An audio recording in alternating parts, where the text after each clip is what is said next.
Most people outside the United States assume the American credit system is only available to Americans. No social security number, no US credit cards, no financing, no access. And that is not necessarily true. If you are an international entrepreneur, it's possible to start building a real US financial profile, even if you are not a US citizen and don't permanently live in America.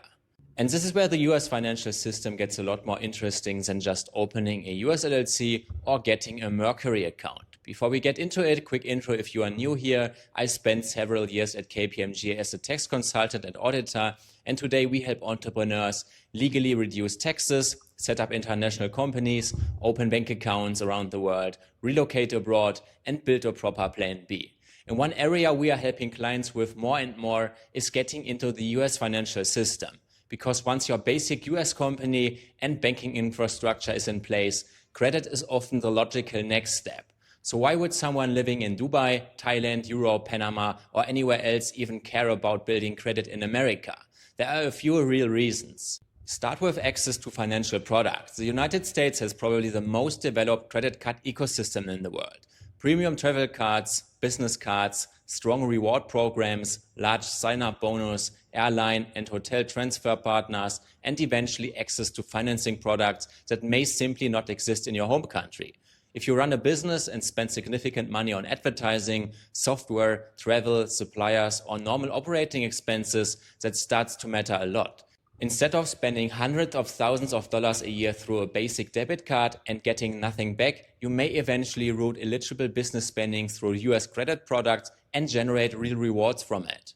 And then there's financing. A strong US financial profile can eventually get you access to more than just credit cards. Depending on your profile, business, income, and banking relationships, it can open the door to higher credit limits, business financing, lines of credit, and other financial products. That does not happen immediately, of course, and anyone promising you 100,000 USD of zero interest funding 2 weeks after getting an ITIN is probably selling you a dream. But if you build the foundation properly and establish real history over time, the options get a lot broader. And then there's diversification.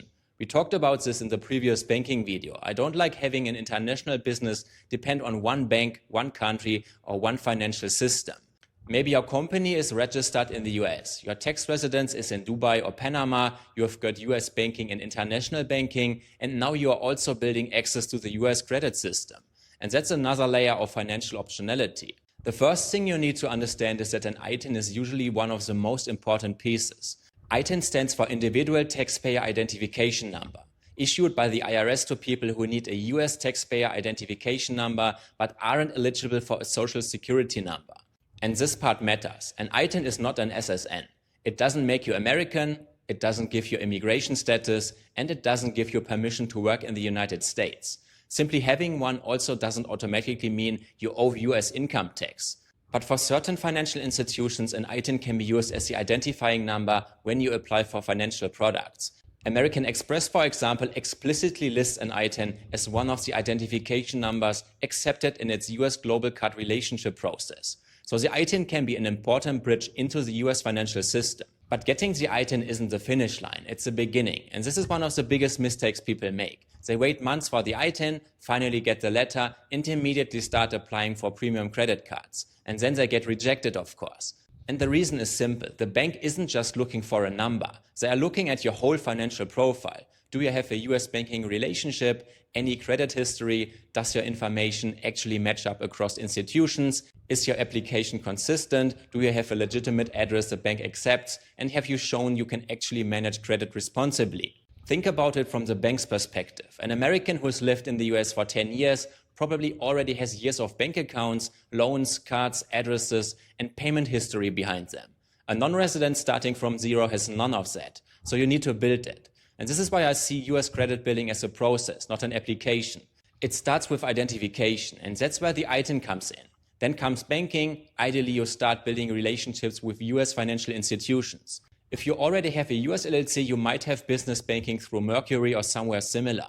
But personal credit is usually tied much more closely to your personal financial profile. So over time, a personal US banking relationship becomes valuable too. For a lot of non-residents, opening a traditional personal account may require an in-person trip.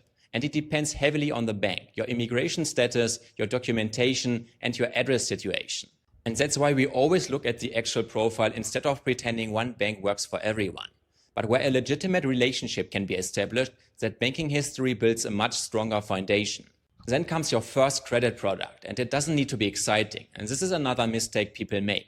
They want Amex Platinum immediately, Chase Sapphire immediately, airport launches, and huge sign-up bonuses right out of the gate. But at the start, the goal isn't luxury benefits. It's creating history. A basic or secured product that actually reports properly and lets you establish a positive payment record can be far more useful than chasing premium cards too early.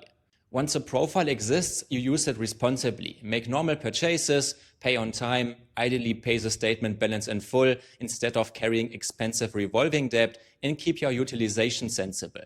Most importantly, do it consistently. Credit is basically trust built through data. The lender wants to see that when they give you access to money, you handle it properly. And the longer you demonstrate that, the stronger your profile gets.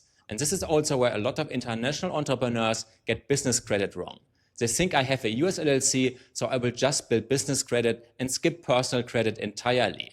Some products work differently, but generally for a new small business, lenders still care a lot about the owner. If the business has almost no history, no major assets, and no established financial profile, the founder's personal creditworthiness can end up mattering a lot. So building the personal foundation first can actually make the business side easier down the line. Once you have established history, the interesting part starts. You may become eligible for better cards, higher limits, better reward structures, business products, travel cards, and potentially more serious financial options over time. American Express is particularly interesting for international people because of its global card relationship program. If you already have an eligible American Express relationship in another country and move to the United States, Amex may take your existing account history into account when you apply for a new US card. That doesn't mean everyone automatically qualifies, of course. You still need to meet the US application requirements. But it shows something important. The financial system isn't completely closed just because you weren't born in America.